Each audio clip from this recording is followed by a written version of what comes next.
Good Count Corla, and I want to begin, Taoiseach, by acknowledging the resignation today of Deputy Eamon Ryan as leader of the Green Party. I want to wish Eamon and his family well on this momentous personal decision, and wish also Eamon's colleagues in his party, in the Green Party, well. I do also want to acknowledge his immense contribution to public service and to environmentalism. Taoiseach, without a functioning planning system, we have no hope of achieving our climate targets or indeed our housing targets.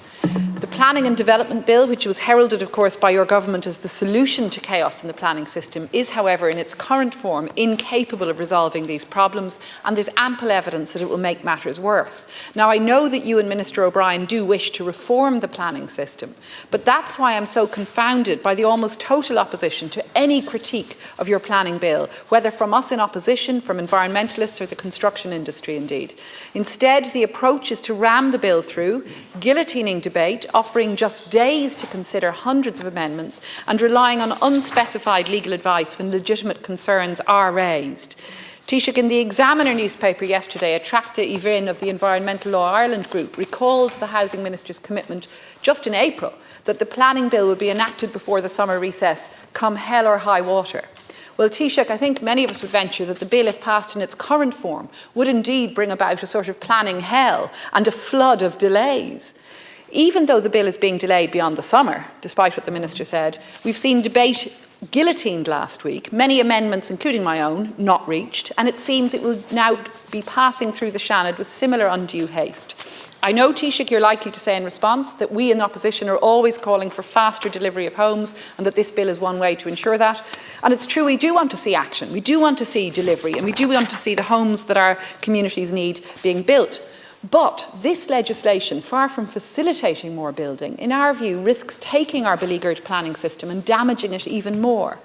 Now, for example, I've watched the Housing Minister, we all have, we've watched him say time and again that the bill is compliant with the Aarhus Convention, the international agreement which protects the right to public participation. Most recently, last week, this assertion was made more than 24 hours after Minister Ryan's office was warned by the UN Aarhus Convention Compliance Committee that this was not the case, that the bill was not compliant. But nevertheless, Minister O'Brien proceeded, and we saw the guillotine imposed on the debate last week. And when that guillotine took effect, numerous outstanding opposition and indeed government amendments had not been debated, including my own amendments, as I've said. The government amendments, unscrutinised, were automatically incorporated into the flawed bill. And that's really disappointing, Taoiseach, when we see so much work having gone into this massive bill, to see it really be passed in such a hasty fashion and without the opportunity to scrutinise these legitimate concerns. So, Taoiseach, do you accept that the manner in which the bill was passed through this House was reckless? Will you change tack in its process through the Seanad? And can you clarify whether the government was on notice of the warning that the bill was not Aarhus compliant when assertions were made to the contrary by Minister O'Brien last week? Taoiseach. Well, thanks very much. Thanks to Deputy Bacik for the question. Thank you for acknowledging the role that Minister Ryan has played as a leader of the party. I'm very conscious that he intends to continue in office, and that's a matter for the soon-to-be new leader of the Green Party in due course, but also continuing to serve his constituents in your own constituency till the next election. But he is a politician of substance and impact, and I know we all understand and respect his decision. Look, in relation to this very important issue around planning, and I accept everybody, I think, is largely engaged in good faith in relation to this. I don't believe the bill has been rushed, though. I genuinely don't. And you've indicated what some of my response is going to be already, so I won't say that in the interest of saving time. But I mean, this is a piece of legislation that has had massive consideration, lengthy consideration, as it should, at the Oireachtas committee. The committee, chaired by Deputy Stephen Matthews, who's here with us, I think had about 120 hours worth of hearings and at committee stage as well. That is extraordinarily significant, and for people watching this debate and watching leaders' questions, that's quite an unusual length of time at committee stage, as it should be, in terms of trying to get this right as well. The Planning and Development Bill did complete all stages in this House, as deputies know, on the 12th of June, and it will now begin its passage through Seanad, and I understand it's scheduled to begin in the Seanad on the 27th of June. Obviously, the timing of this is a matter for the Oireachtas, and I know the Seanad will want to give this issue due consideration and tease through various issues as well. We have amended the bill to deal with spurious planning submissions and appeals. I think that's important. Statutory declarations must be submitted with all submissions or objections on planning applications, appeals and judicial reviews stating that it's not being done for the purpose of delaying a development or for receiving a payment. And there's also a ban on requesting a payment for not opposing a development. My understanding is, and I'll have to check exactly when Minister O'Brien found out because I don't know the answer to your specific question, but the Minister is aware of the draft compliance report from the Airhouse Convention Compliance Committee and its comments in relation to the bill. And the bill was drafted to ensure compliance with the Convention. And of course, the Minister is consulting with the Attorney General on the matter. But my understanding is that the Minister is satisfied that the bill was drafted to ensure full compliance with the Airhouse Convention. But of course, there will be an opportunity to engage with the Office of the Attorney General, and no doubt this is something that will be scrutinised further in relation to the Shannon. So it's always a balance when it comes to legislation and how long you give legislation. There's lots of legislation in lots of different areas waiting to get through this House. I do think this bill received a lot of time in the Dáil, a lot of time at the committee, and I think it's now appropriate that it has passed the Dáil and will be considered by the Shannon.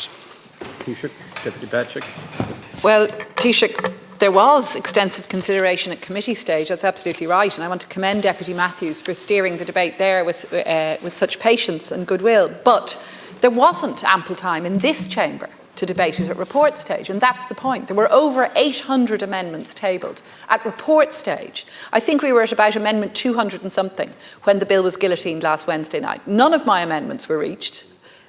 And, you know, among the amendments we had put forward for Labour was an amendment to criminalise abuse of the planning process, an amendment which we were glad to see the Minister accept. But the Minister's own amendment, which effectively was seeking to do the same thing, we had substantive points to raise on that amendment. And that's a really important provision, that provision alone, a criminal provision in a bill which hadn't been before the House, hadn't been before the committee at an earlier stage, which we in Labour had initiated, and which we didn't have the chance to debate in this House. And that's quite a serious matter. And then we come to the Airhouse Convention matter. And yes, of course, we'll be ventilating these matters through our Labour senators, and I know others will too. But it's simply not good enough that a bill of this, you know, this import would be rushed through at such speed with those even just those two issues of significance that were incapable of being debated in this House. You see, look, I suppose, and this is the honest truth, I mean, you get to the point on any legislative issue where the point of disagreement is just reached. So, I mean, I can absolutely assure you that the Minister, but it was, because here's how it was, Deputy Hellman, you're in this House a very long time, because the Minister has been listening to these issues. The government has been listening. We've been listening through a whole variety of fora, through consultation. We've been listening through committee stage. Hang on a second. The committee of the Oireachtas isn't a residents' association. It's Oireachtas committee of the Dáil. And the Ceann Comhairle can clarify that is where members of Dáil Éireann can go to tease through legislation. It is of the Dáil, just to be clear. The only people who can attend it are members of the Dáil. There was a lot of time there. The Minister considers the issues. You table amendments at committee stage. It's quite often, as is your right, that members of the opposition will table the exact same amendment then or a variation of it at report stage. And at some point, the Minister, in such a lengthy piece of legislation that's trying to modernise housing planning so we can get things moving in this country, has to decide to press go. And that's what we've decided to do. We need to progress this legislation. There are people depending on it in terms of the delivery of major infrastructural projects, renewable energy, homes for our young people. And of course, there will now be a further opportunity in Shannon Éireann to consider some of these issues.